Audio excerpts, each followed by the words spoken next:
In this video, we'll show you how to remove the rear engine fan assembly. So let's go ahead and get started. First step is to open the rear engine lid. And then you're slowly gonna lift it up. All right, I'm gonna go ahead and lay down a towel here.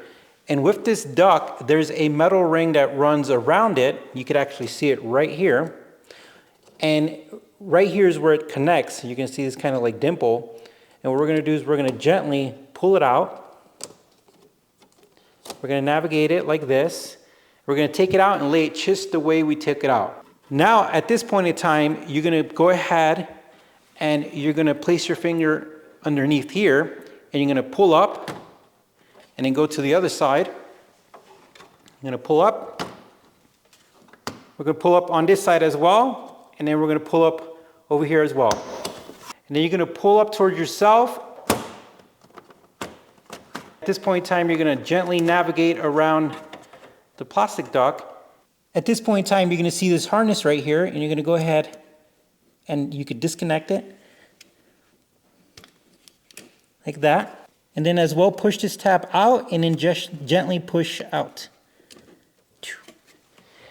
And then holding the fans underneath, because they could fall out, you're gonna lift this out like this, and we're gonna place it on a bench.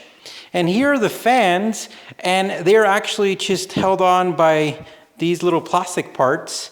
And of course, you could replace them. Mine look good. You could clean them, but you have to be very careful.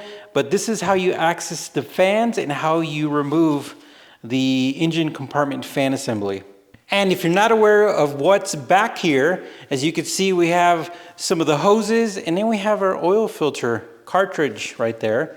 To put it back on, you're gonna angle it, you're gonna go over to the top, carefully align these back ones first, and you could see them too.